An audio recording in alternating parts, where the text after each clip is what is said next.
Right, hi everyone. In this video I'm going to be doing a quick image review test of the super high ISO photos from the Nikon D800. So remember, this is a 36 megapixel camera, full frame, and its maximum native ISO that it goes up to is 6400 ISO. If you were to use, for example, the Nikon D810, that goes one stop more, which is 12,800.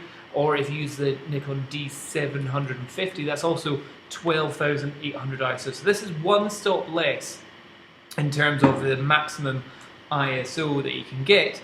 But we're just looking at the quality it can get. Generally, I would say don't shoot at the maximum ISO. This is not a camera for shooting at max ISO.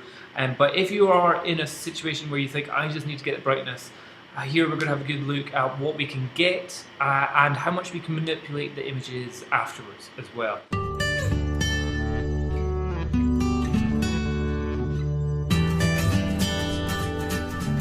So I've had my subject here, and generally the shots I just tried to get so they were what I would consider to be a good exposure for a baby and a face in a nice bright room. So it's generally over in the upper third of the histogram. Nothing saying that it's overblown, nothing saying it's under or totally crushed blacks or anything there, because there's nothing really black here. So straight away looking at this, on my 27-inch IMAX screen that I'm seeing here, I'm looking at that and going, God damn, that's good. At no point I'm thinking, high ISO. So to the native eye, and if I could give you an example, that at the moment, is much bigger than this. So that's bigger than A4 piece of paper that I'm seeing on the screen there. And additionally, this is with absolutely no noise reduction added onto it. So if we were to zoom in to the eyeball, okay, so again, you may want to be watching this on 1080p resolution so you can possibly see this. What I do see is a good bit of color noise. So that's like green and red and blue and colours kind of coming out, which is much more obvious in the shadow areas, but that is very easy to get rid of.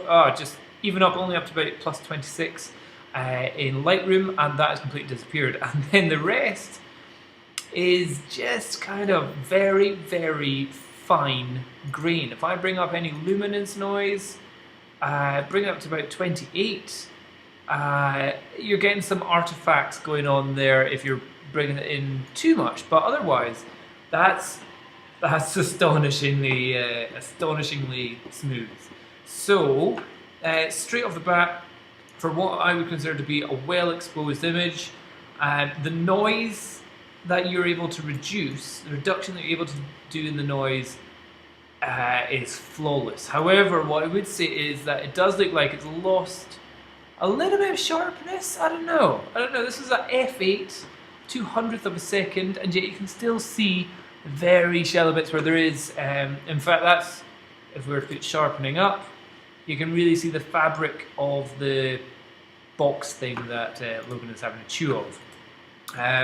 So here's another example. This one maybe a little bit underexposed. As you can see with the histogram, it's a little bit more in the middle, still in the upper area. So this is one which I'd probably want to do a little bit more editing. But if we go close into the eye, we've lost a lot of detail going in here. So the shadows definitely lost a lot of detail.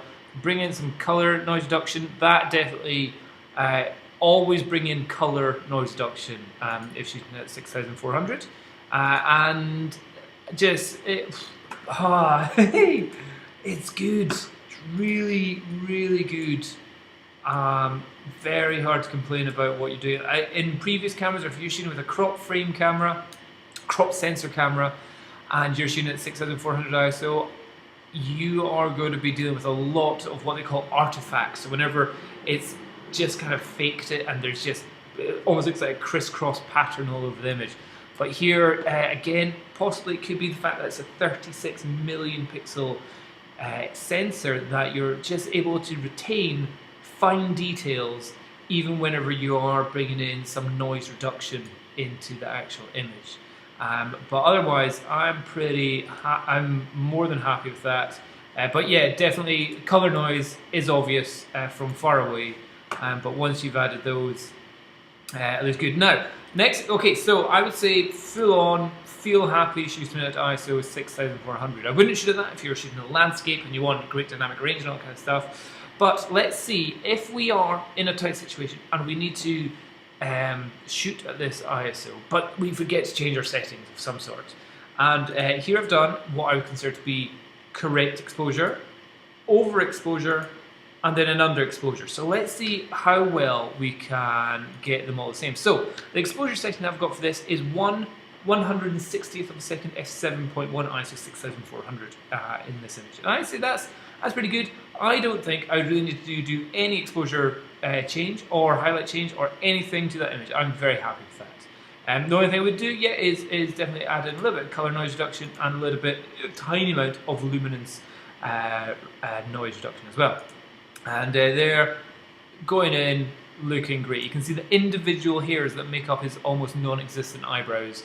I'm impressed with that. Again, with babies, faces are very low contrast, so cameras do struggle to capture focus on the eyes, but where it does find focus, or where it is focused, it's doing very, very well there. So that, I would say, is absolutely fine. And if there were to be any editing to this, it'd be maybe the luminance, bringing up the oranges and yellows of the skin, but anyway, we're not good at that. Okay, so the next shot, I just shot at a 50th of a second. So doing my maths, this means I need to, well, 50th to 100th, that's one stop, to 200th is two stops. So we're going up between 1 and 2 stops. So this is actually about 1.6. So on the exposure dial, I'm going to bring this, down by 1.6. So bringing it down to 1.6 exposure compensation down in post, we still haven't recovered all the highlights that we want. I suspect easily done with that. However, what I am definitely noticing, again, you may not be able to see this on your screen just now, but the skin tones are not as pleasing as before. So here he's got a cute little pink face, and the white balance settings are all exactly the same, and everything is exactly the same. I'll just bring the luminance and saturation back to the same. But here he's got, in the bits which were blown out, we've definitely got much more of an orange cast to it. We are getting the detail in there. If we bring the highlights all the way down, we're getting the detail, but the colour is not as accurate or as pleasing as I would like it to be at all there. So I'm a bit fearful of overexposing, because now that just doesn't look that great for me. So in terms of overall exposure, I would say you're pretty much spot on, but the color information has drastically been destroyed when overexposed this image by 1.5 stops kind of stuff, or 1 2/3 stops. The next image here, I underexposed. So here I'm at 640th of a second. So that is 2 stops. So you take 160th, times it by 2, that takes you to 340th, and then times that again by 2 for your second stop, and that takes you up to 640. So this is 2 stops underexposed from what I would consider it to be good. So if you see here, it's definitely down in the bottom half of the image. So for this, in Lightroom, I would bring this up to possibly up to +2. Okay, so effectively, it should be roughly the same exposure. Yeah, apart from, it looks like his teddy bear has taken away a bit of the brightness that was on his cheek. Damn you, Logan, you should have been more careful. But oh my goodness, the color noise here is drastic. It's really, really killed this image. So let's bring in the color noise, and that saves it a lot. And if we bring in some luminance noise, that's looking pretty good. And in terms of color, I would, again, this is a harsh test on the sensor. The Nikon sensors, or the sensors in the Nikon camera, deal far better with retaining color, tone, color information when here, 2 stops underexposed, bringing it to what I consider to be the correct exposure, than even just 1.5 stops overexposed and bringing that down.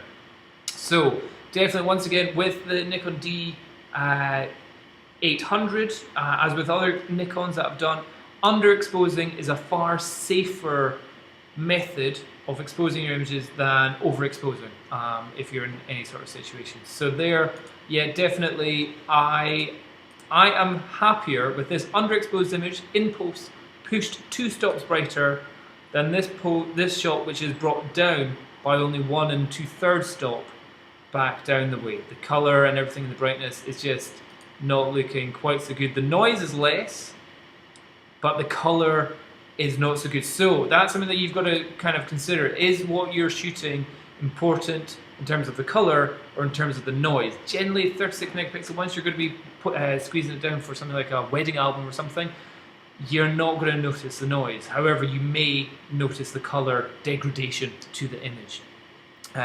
So yeah, just something to be aware of there. Okay, here's another great example, still at ISO 6400 ISO, a fine detail image going on here, and just bringing in a little bit of color noise. Yeah, if you've exposed correctly, I would say you almost need to do no luminance noise reduction at all in this image at all.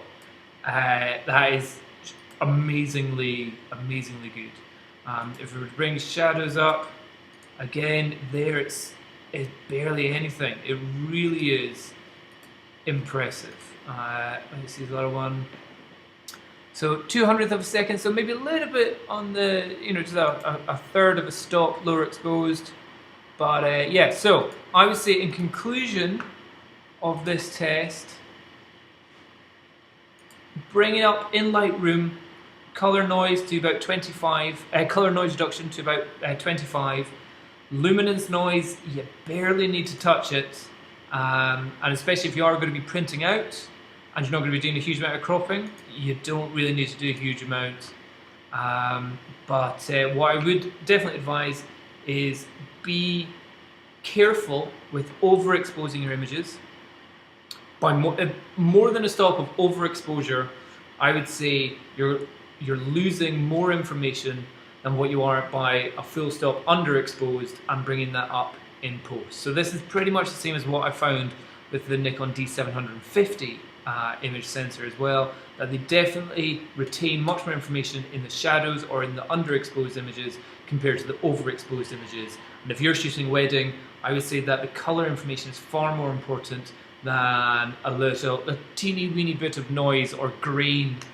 It's incredibly fine grain. It's like going to a lovely smooth beach instead of a building site is what it's like. So in the crop frame camera, or if you go back to my Fuji S5 Pro, if I were to shoot at this, I don't think it goes up to this, it would be like walking around rubble of a building site. Here is like walking around on a golden beach, is how I would describe the different types of grain that you're getting in the noise of the images. I would say with this, it's quite colourful grain, but we can get rid of the colour very easily without the colour in the noise very easily without ruining any other aspects of the image. So there you go, hope that helps. Cheers, bye bye. One last thing is that if you are on my photography channel, you may not know that I've got 2 other channels. One is my exercise channel, which you can check out, which is Dom Bauer Exercise. I think the actual name is just youtube.com/Dom Bauer. And I've also got another one on this channel, so I've got Dom's Talks. And a lot of that is going to be about me dealing with my first ever newborn baby, little Logan Bauer, born on the 4th of September. And so I'm learning to be a dad. So it's all my mistakes and all the things which I'm learning which are quite useful. So if you want to see more about little Logan and how he's getting on, check out Dom's Talks. And if you want to see, I've also got Dom's Flights as well. So again, I'm doing a lot of stuff flying my DJI Phantom around the places, and also going through the process of getting the license to do it commercially. So if you want to see how I'm doing that, check out the Dom's Flights channel as well. I should put all the links to down below. So thanks for watching. Bye bye.